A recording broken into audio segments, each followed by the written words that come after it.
Now, may I call you Dr. Yusef, just for sheer value? If you Or, want, I'll have to put in a legal disclaimer at the no, let's not do that then. Okay.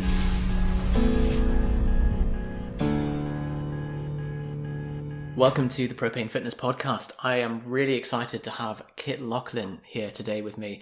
So I met Kit at his seminar in London, and this was a 2-day stretching workshop, which we'll get into. What I love about Kit specifically is that he is a logician. He's extremely well grounded in the anatomy and physiology, actually more than some of the staff at med school. So he's an ex-academic, massage therapist, medical anthropologist, ex-weightlifter, and he's had some experience in the trenches as well. There is really no better authority on stretching in the world at the moment, so you're very privileged to be listening to this episode. So he's actually transformed his own body from someone who was very stiff and very immobile as a weightlifter into a super slinky man. And he was walking around at the weekend saying, "Feel me anywhere, I'm soft all over."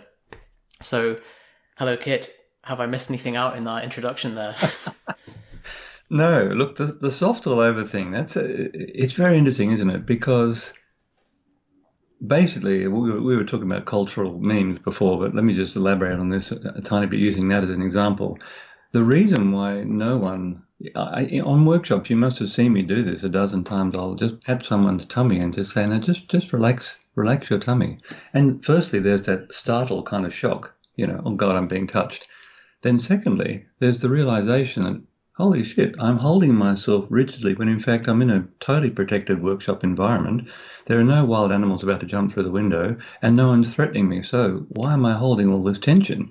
But the deeper reason why, apart from the fact that most people do feel afraid at some medium to low level all the time or most of the time, there's something else in play here which is extremely interesting to me, and that is the image of a young man, especially a young, athletic, fit man, has to be like this. Do you know what I mean?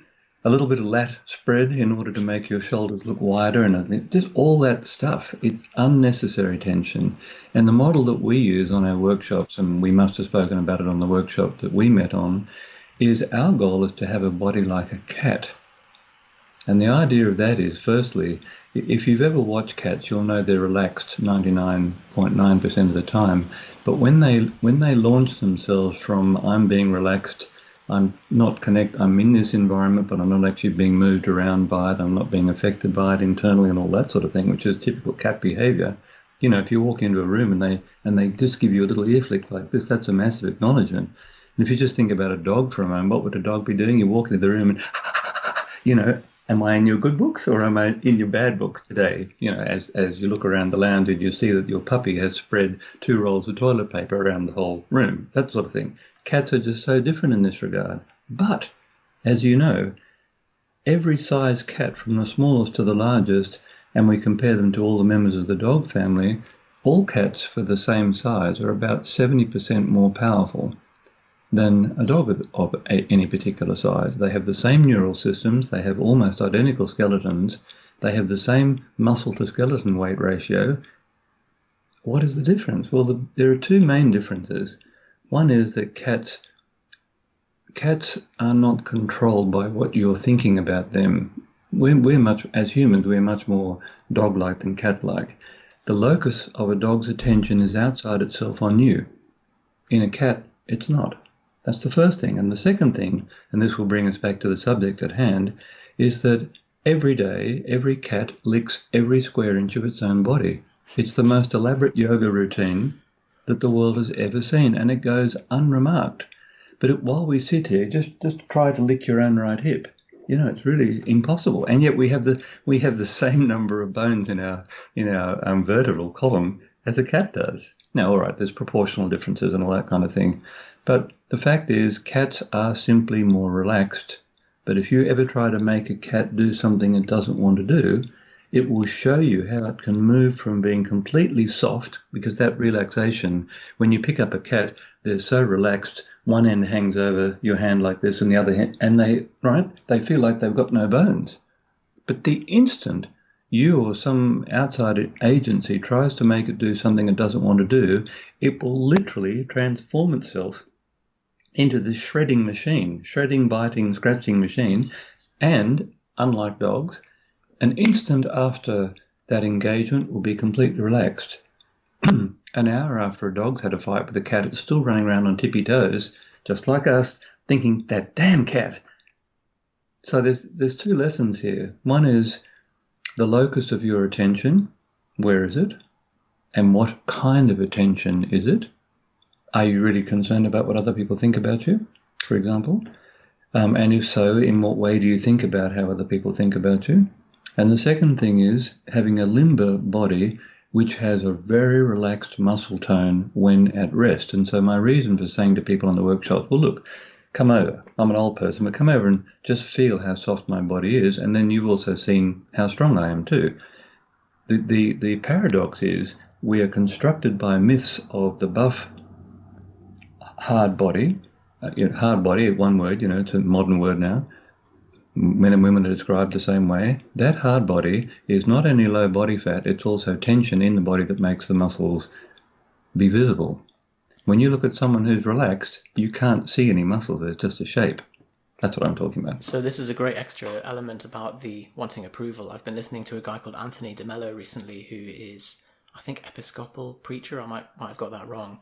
But he describes humans as puppets to wanting approval from other people, and that we're all addicts to our drug, and that any interaction we have with anyone else is just looking for our fix. And when someone says, I like you, they press the button and we wake up, and then they say, I don't like you, and we just react so mechanically. And it's interesting to see how that impacts the body as well, very much. And that segues us quite nicely. Sorry, go ahead. One thing, it impacts the body massively, Yusef. Look, I'll just give you a quick. Are you familiar with the term Gedanken, thought experiment? No. It's a German word, and philosophers use it all the time, and I worked in the philosophy department for many years. So we just do a thought experiment. Okay, you're at home with your lover, you've had a lovely meal, glass of wine or two, and you're feeling mellow, man. You're just chilling, and you're really actually experiencing internal state of immense pleasure, relaxed kind of pleasure. And the phone rings. No big deal. You walk over to the phone, you pick up the phone, and in the instant of recognizing that it's the hated father-in-law, your body literally transforms itself into hated father-in-law mode, exactly like that. But here's the thing. This mofo is actually in Reykjavik in a secure facility. He's insane. But it doesn't matter. The fact that he cannot hurt you or repeat anything that you've had with him in the past, your body adopts this particular shape. That is the mode, the hated father-in-law mode. And I mean, obviously that's a drawing in broad strokes here, but getting back to your comment about Anthony's work, literally every response you get from the other person in interaction with them literally brings about a similar, smaller scale transformation internally, which can be experienced as mildly pleasurable, very pleasurable, mildly distasteful, blah, blah, blah. It's endless. And that is my reason for using cats as my model, or positioning cats in respect of dogs, because dogs do this too. And our behavior is much more dog-like as humans than it is cat-like. And I'm recommending that people move slightly more towards the cat end of the spectrum in this regard, to not detachment as the Buddhists or the yogis like to talk about it, but non-attachment. Yes, there are these things happening, but I'm nonetheless relaxed. This is a very, very difficult state for most people to achieve for precisely the reasons Anthony has given you, but there's more to it than that. Well, I think this is one of the biggest lessons that I've learned from your work, which is that all of these things that occur on a mental plane really do impact you physically. And I've just taken this out of the library, The Body and the Mind, a book that you recommended as well. And I'm starting to practice Vipassana meditation as well, which again takes all of the mental objects into physical sensations. But we can discuss that later, maybe. And we should, because one has to be very careful with Vipassana for reasons perhaps we can get into later on our next chat or whatever. but it sounds to me as though you've got a good teacher, because your emphasis in the sentence that you put together to describe it included body and physical sensations right from the get-go. The poor teachers tell their students to watch their thoughts, which becomes yet another mental activity on top of a mental activity. You don't want that. You absolutely, the first satipatthana, as the Buddha described in the Satipatthana Sutra, the first satipatthana is actually the body. And always what's first in the list in any Buddha Sutra, the first item in the list is the most important. And so you've got the body with you all the time. If you pay attention to what it's telling you, your life will be transformed by that, because the body never lies. The mind lies to you all the time, and we lie to each other all the time, or commonly anyway. But the body, it can't lie. It lives in the present, a continuously unfolding present, and if you attend to what's happening in it, it also brings the mind along with that as well, in exactly the same way as the hated father-in-law story. You're simply teaching yourself a new habit. Now, most of the habits that people have, or reflexive behaviors that people have been unconsciously learned or learned without awareness, and they, in fact, are mistaken for you. They're not you at all. They are just like a set of clothes, a set of habits which you look in the mirror and say, yep, this is me, this is my license number, and I live at such and such an address. Not really. But when you attend to what's going on inside your own body as well, all sorts of very interesting and useful things will occur. And this is the most important one: if you have a second attention at some level on what's happening inside your body all the time, you'll be more present more often. Simple as that. So this is the basis behind your stretch therapy modality of attending to the body, developing the cat-like responses, and no unnecessary tension that you said before. Can you tell us a bit more about what is stretch therapy? Well, look, it's a shifting collection of technique, really. I would not like anyone to think that that we believe that we've plumbed the depths of this of this part of human experience. In fact, most of the people who claim to be experts in this field have, if I can put it this way, they have a small window that gives them a particular view of the thing we're talking about. And of course, because the expert is looking through that window, they will privilege that view and tell you that their way of doing it is the best way and better than X, Y, and Z. Well, I'm looking at it, I think, from a slightly different perspective, perhaps through, I wouldn't like to say a bigger window, but because I've been on the planet for so long and I've had an opportunity to actually personally test so many different systems, and also to incorporate them in my own body and then teach them to my students and see how the students react to those same things. And there's something interesting there too, because the fact is what might work for my body may be completely ineffective for your body. So when you see this at work and you see that some people are responding extremely well to what you teach them, but others are not, my attention has always gone to the ones that are not responding, because that's where the gold is. What's stopping this person from changing themselves? This is the core problem. How do we, no matter who we are, what we are, where we are, or what we're doing, if you've identified a desire in yourself to change, the next and the most important question is, okay, how to get from here to there? That's our area of expertise. We have so many tools in the toolbox. And the reason we have so many tools in the toolbox is that, and you might remember this from the workshop, we'll try something with one person, it has no effect. We try something else, it has no effect. And the third thing we do, bingo. Okay, can you feel that now? The person will say, yeah, God, that feels completely different. The feeling is the mobility. The feeling is the improvement in flexibility. The connection is the first step. Most people, Yusef, they live so fairly and squarely inside this space here. Oh, look, someone said to me this the other day, and I thought it was beautiful. When was the last time you felt the clothes that you're wearing? It is so much a part of the noise, if I can put it, on the antenna. I'm mixing my metaphors a bit here. But when you're in your Vipassana training, you will learn how to direct your attention. And for most people, that when you say, okay, move your awareness to X or Y, I've worked with plenty of people who say, what does that mean? What does that? How do you do that?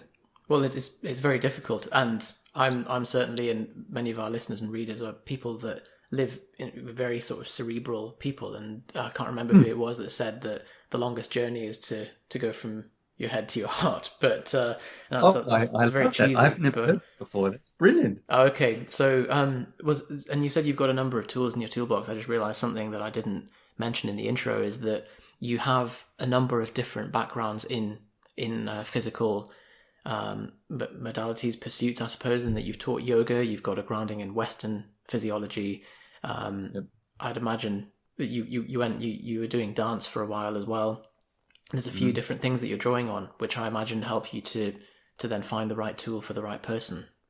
Yes. How does that contrast with your experience as an Olympic weightlifter as well? Well, I had a very good coach. I was very fortunate, and I do think if any of your listeners are either involved in or planning or intending or make a decision to do some Olympic lifting, the absolute best thing they can do is to get some decent coaching. You want someone who knows what they're doing to look at the very, very first thing you do. Okay, there's the bar on the ground. Let's say it's an empty bar. It's resting on the racks, so it's at knee height or just below knee height, right? And you say, okay, just show me. Just reach down and pick that bar up. What does that look like? How do you position your body to do something? What is the habit in your body? Now, as you know, half the people will walk over to the bar and instead of bending at the hips, holding the spine in a certain alignment, they'll bend in their spine and bend over like this. That's how people do things. Now, if you have that kind of lack of awareness of the biomechanics of your own body, you need to dial back that training session to some very simple, basic things which plenty of people miss, as you know. And the reason I'm mentioning working with a coach in the beginning, most important in the beginning rather than when you become more experienced, actually, and that's something else I'll talk about later. You want the absolute best coaches or the best teachers when you're a beginner, because you want to learn habits which have been proven elsewhere and in other people's bodies.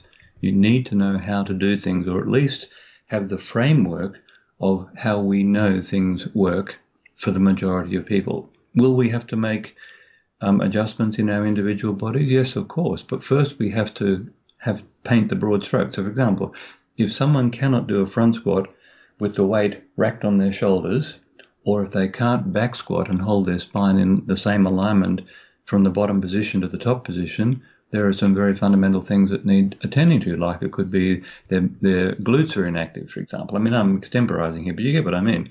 When you see the movement, if you're an experienced coach, you can tell with accuracy what the person's doing and what they're using and how they're cueing themselves.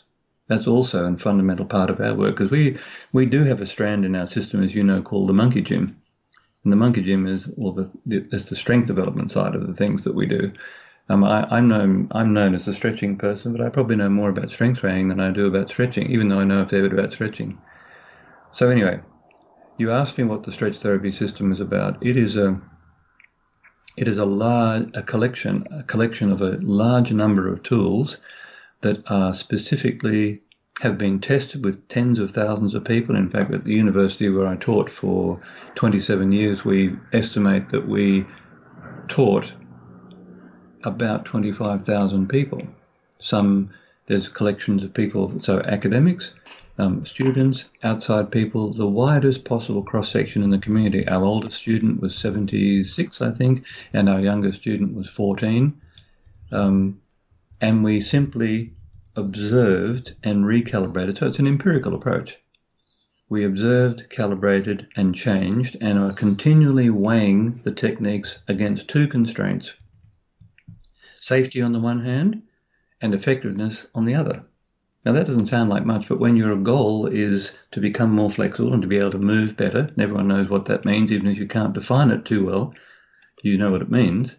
If your goal is to become more flexible, to increase the range of movement and be able to control that range of movement too, I should say, that's where the strength side of things come in. And also our particular way to acquiring new flexibility, as you know, is to use very strong contractions, depending on the exercise. Sometimes it's not strong, but for big things like side splits or front splits, it'll be your whole strength, in fact. That gives you strength at the end of the range of movement, which very few strength training systems do. So I think this is an important point that you said. You take an empirical approach to this. And it's something that I don't see very often. I find it quite interesting that your approach to science is you're not crippled by the science or waiting for the evidence to come out. You don't. There's a very thin amount of data available on stretching, and so it seems like you've taken more of a heuristic, empirical approach, Yes. Rather than waiting for or looking at the theory or waiting for the data to come out on these things. And I think as a result, you've kind of it becomes a very experiential process. Look, my research area, my PhD research, the major case study was back pain. Now, back pain is just such a brilliant and wonderful thing to study because all of the elements that we've been talking about so far are manifested there. And also, Western medicine, by its own literature, acknowledges that it doesn't treat low back pain very well. In fact, most articles on low back pain will start with that disclaimer.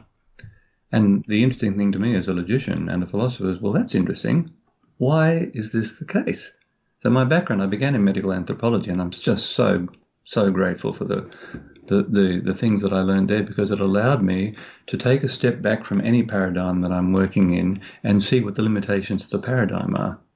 And that really was what my PhD research was about. It was actually about the limits to the scientific method. Of course, in order to speak in any way effectively about the limits, you have to understand the method itself. And in our culture, so many people who are anti-science actually don't understand anything about science.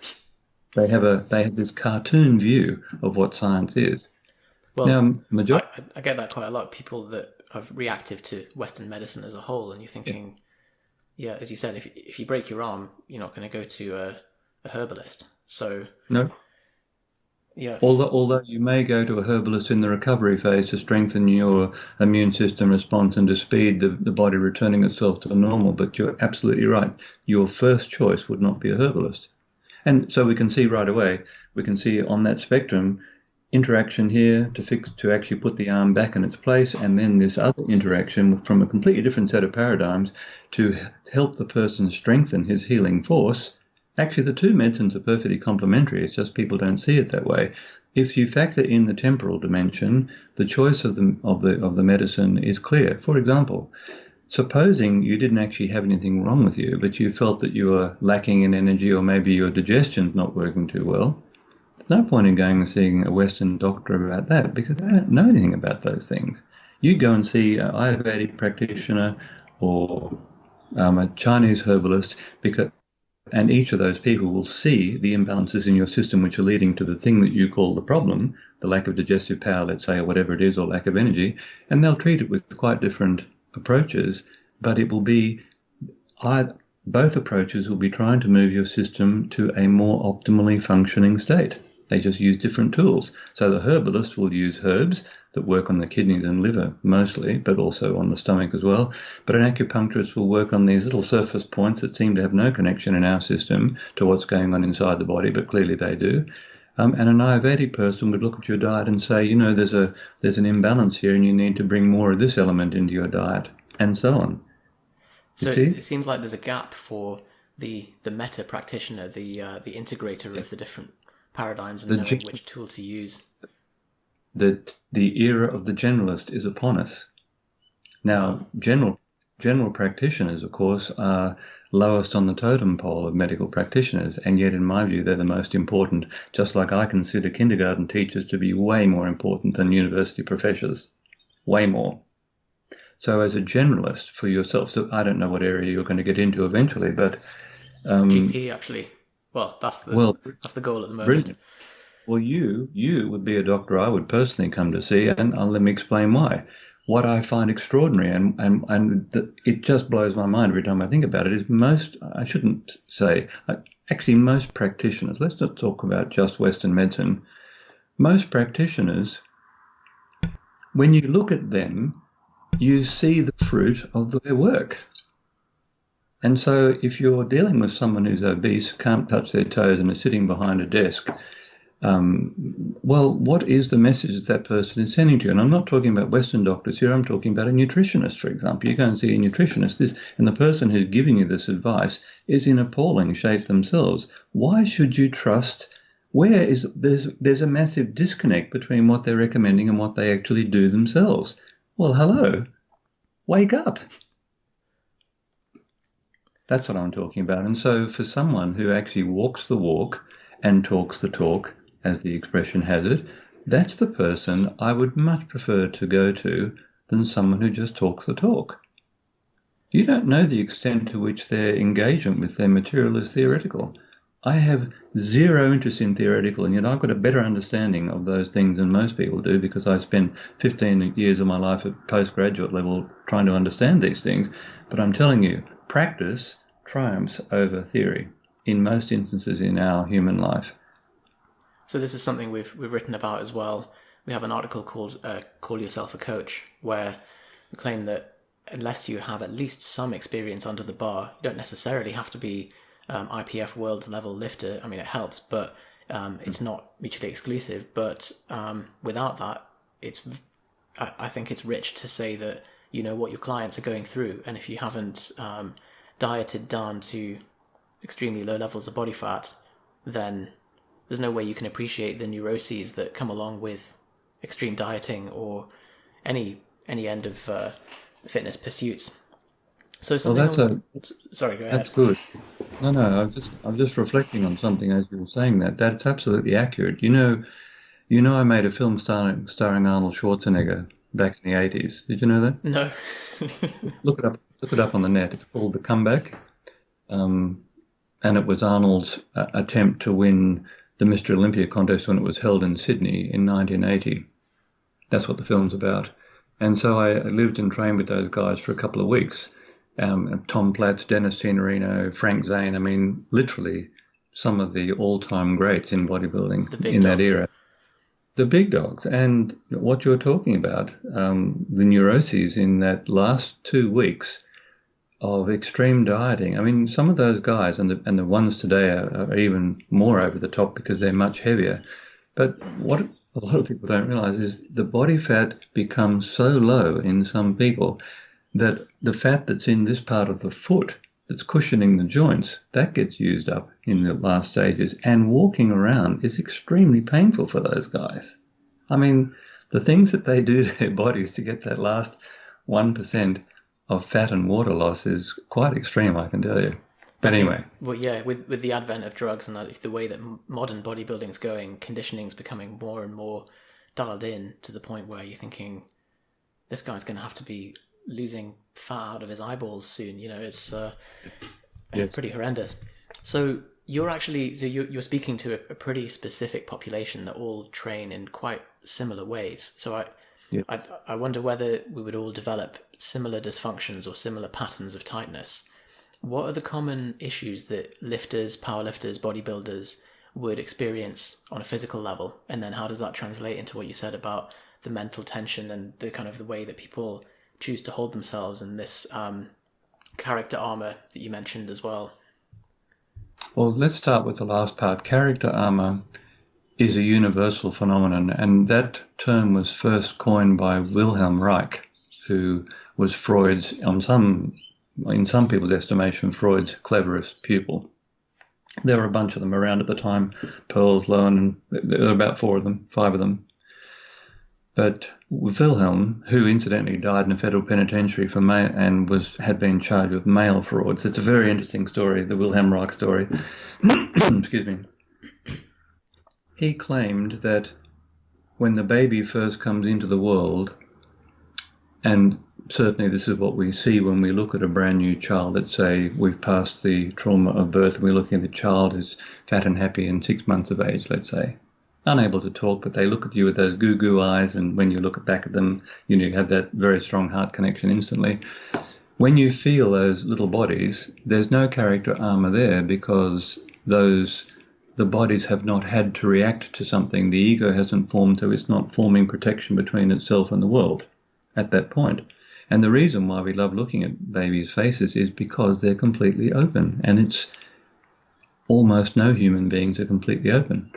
There's no filter in the way. You look into a baby's eyes, you're looking deep into their soul, right? Everyone's had that experience. And your heart opens, assuming you're not a psychopath, right? That's a universal thing. Okay, this is fascinating. But when the child starts to find life irritating or there's interaction between the mother and the father and the child, or the father and the child, or some outside agency in the child, Reich said that every insult, every perturbation to that child's system is embodied as a pattern of tension. It's very small in the beginning. If you've had something horrible happen to you, though, if you were abused as a child, or you have a very difficult upbringing for whatever reason, maybe your family's extremely poor, who knows? I'm extemporizing here, but whatever your external circumstances and the internal reflection of those external circumstances is, it is all embodied. So, getting back to the hated father-in-law example that we spoke about before, that when you think of the hated father-in-law, your body re-experiences the shape it made in interaction with the hated father-in-law. That's the memory, actually. The memory is actually the shape of the tension, the feeling, the pattern of the tension. All the positive emotions are relaxations of those tensions. Happiness. Just think about the last time you laughed. Boom. Body state, if you're paying attention, changes completely. Or, my favorite example, you hold a little baby and you look into its face, and all that happens is you feel this melting opening sensation in this area of the body here. That's your heart opening. Anyway, so now getting back to the specific question for this particular audience. In my experience, the patterns of flexibility in Olympic lifters, power lifters, and bodybuilders is completely different. If someone can actually do an overhead squat, right, so squatting down to the ground with the bar in the snatch position, the catch position of the snatch, if the person can do that, they have all the flexibility they need to do Olympic lifting. Yeah, ask a bodybuilder to do that, and there's no way. Yeah, it's very funny to watch. Okay, so now I'll tell you something from my own history. Tom Platz, who also competed with Arnold Schwarzenegger on stage in that film that I made, he had extraordinary flexibility. He's a bit like Flex Wheeler. Amazing flexibility. Tom used to finish his posing routine by basically doing a standing pike in perfect form. And this guy had legs bigger than your waist. He's an amazing guy. Very nice human being too. Okay, so the task, in my opinion, is not to try and identify the trends that we see, let's say in powerlifting compared to Olympic lifting, because the individual's own flexibility or own restrictions are far more important and far more varied than anything we can say generally across those two systems. Normally, let me finish because this is a complex idea. Normally, powerlifters are not very flexible.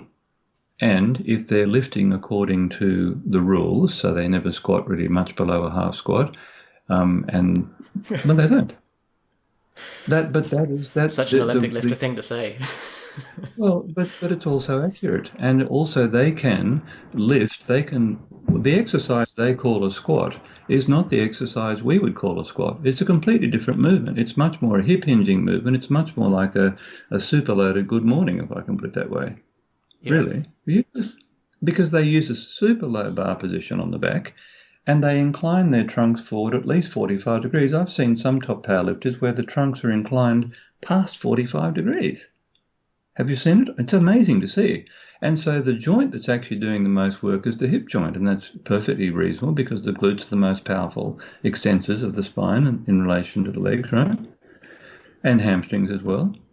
But an Olympic lifter, because other things are in play, the bodies literally adapt to the constraints of the activity. So an Olympic lifter, there's no Olympic lifter that can't do a full squat. Why? Because you have to be able to do a full squat to get in the catch position. There's just no way around it. But powerlifters don't have to do that. And in fact, I would be using stretching exercises with a powerlifter, and I've worked with some of the world's best powerlifters, by the way, only to treat physical problems in their body, not to improve their range of movement. And that's something that most people don't realize. The most useful use of stretching exercises is actually to check in with your body, to find out what it needs, and then to give it what it needs. Now, very few people use stretching exercise that way. They'll say, I don't have sufficient T-spine extension. This is why I'm missing my catches in the snatch, blah, blah, blah. So I'm going to do stretching exercises to redress this lack of capacity. And again, no problem. with doing that. But once you've actually got the fundamental flexibility you need for the activity you're engaged in, then the dimension of flexibility training that can be useful to you beyond that is how to optimize your experience of being alive. And that is where we engage in practices where the goal is to have as little tension in the body as possible. And this will come perhaps as a surprise to your listeners, I'm not sure, but there is no downside in any athletic activity in being more supple or being more relaxed. Now, most people don't see that.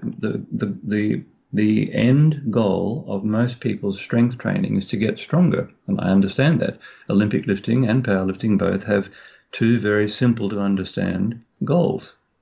Both the goals are to lift the most weight. 3 different lifts in the case of powerlifting, 2 different lifts in the case, well, used to be 3, but now 2 different lifts in Olympic lifting.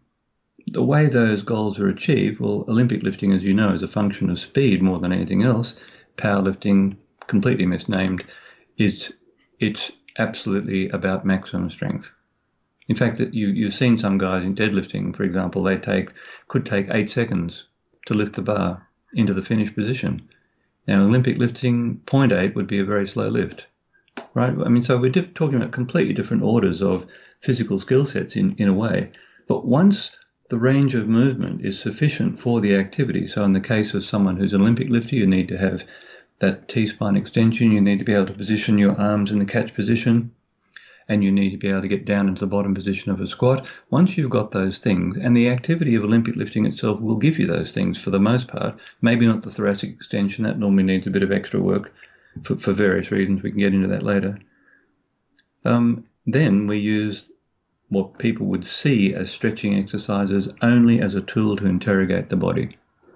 If you're on the verge of an injury of some sort, when you put your body into different positions and feel what QL feels like today, or you stretch back and you feel what your quads feel like, or you do something else and you feel what your lower back feels like, once you will feel a restriction in the body a long time before an injury will occur if you're challenging your body in this way.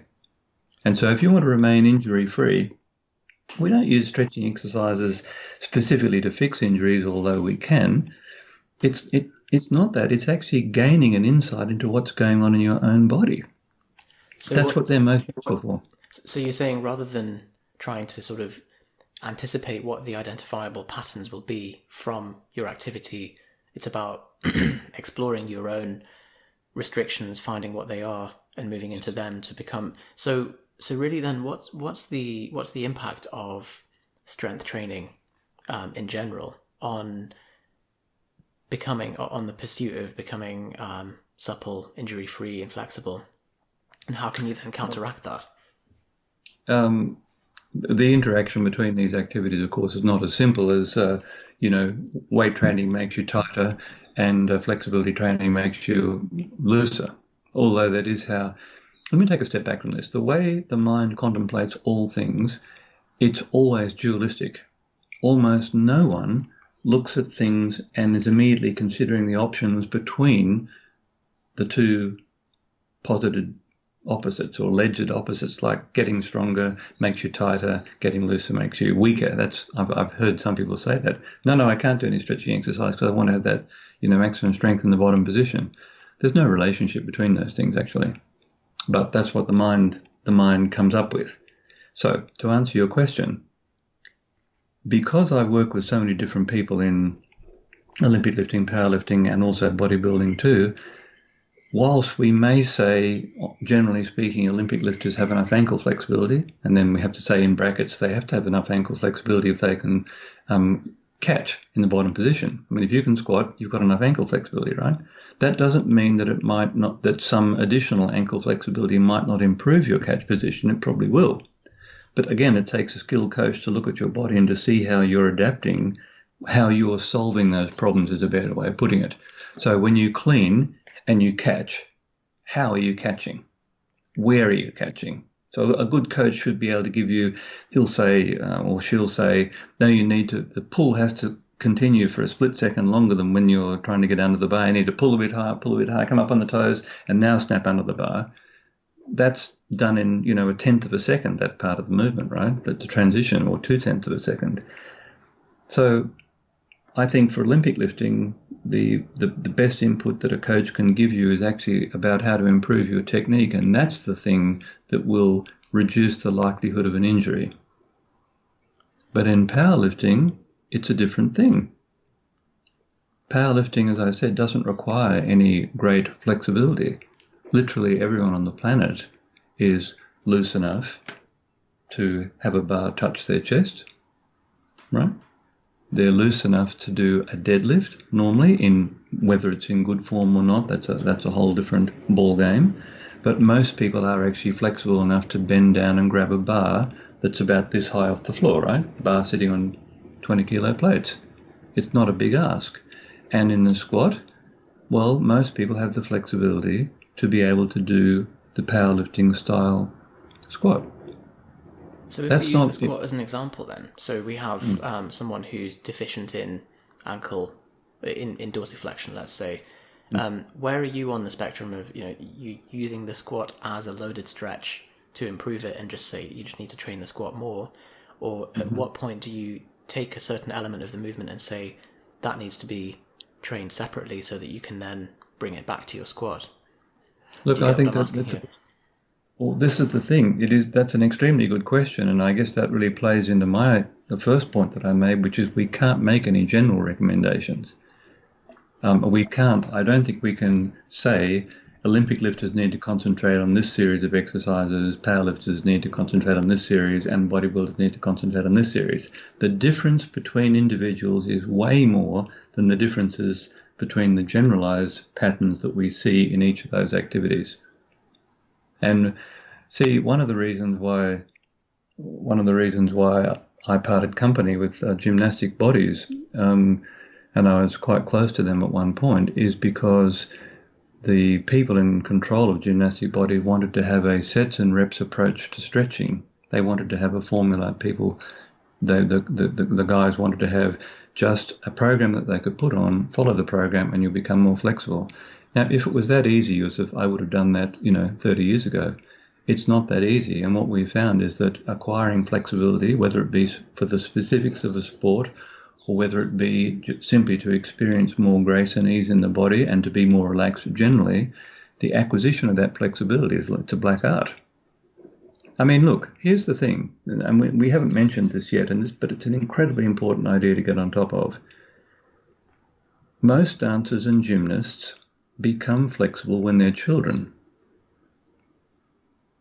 Now, the problem set of how to take a child's body and to help it acquire a range of movement that an outsider would describe as flexible is a completely different set of problems than to take someone of your age or my age and move them from less flexible to more flexible. And this is one of the great confusions in the industry, is that people will go along and they'll watch kids, say, training at a dance class, and they'll see them as doing what we would regard as a stretching routine. But no, for someone that's been in the dance world for 5 or 10 years, or gymnastics, what looks like stretching to you, it's just a limbering routine, man. That's what they call it. I used to go to limber classes at a dance school. I went every morning for 2 years before work. And these kids were warming up by moving between side splits and front splits. They hadn't even started the limbering class. That was their normal range of movement. This is what everyone doesn't understand. So from the outside eye, it looks like stretching. Yes. Yeah, exactly. And the significance of them doing side switch was just as significant as me touching my ear now. I would ask these guys, Russell, I remember Russell Cunningham had the most extraordinary flexibility. I said to Russell, what does that feel like? And he just looked at me blankly and said, what do you mean? What does it feel like? Didn't feel like anything to him. That's the point. And I was struggling to get my legs 90 degrees apart in those days. And so I was looking at these people thinking, fuck, they actually live in different bodies to me. That's the truth. And so that's an extreme thing. But the point is, in the gymnastics world and in the dance world, they will look at how the children get flexible and they'll try to translate that to their adult students, and it just doesn't work. Right. So it's a different problems. We are the experts in taking stiff, inflexible, tight adult bodies and helping them to become supple, flexible, relaxed. That's actually what we're experts at. So this is something I think is worth exploring, because I can see people with a mechanistic, this runs up against people with the mechanistic mindset of, but surely it's just an adaptation, it's just a physical thing, so surely you can just distill it down to sets and reps and there's nothing more to it than that. How do you answer to that, and how do you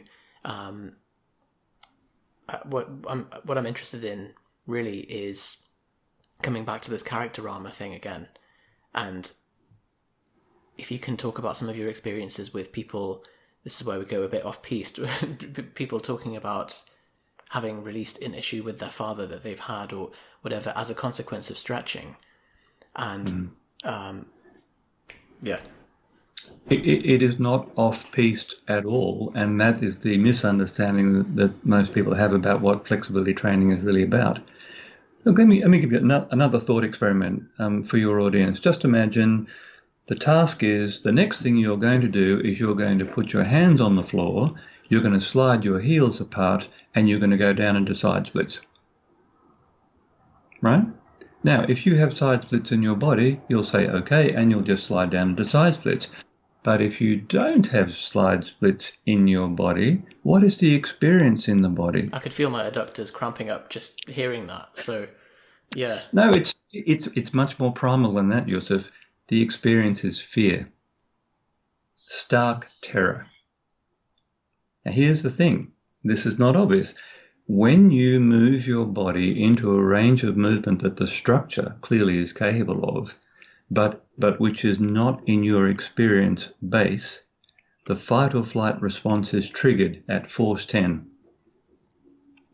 And no one talks about this stuff. There's the elephant in the room is fear. When you go into any strong stretching position, and which will be a strong stretching position, that depends on your past life experience, the structure of your body, the things that you've done and haven't done, blah, blah.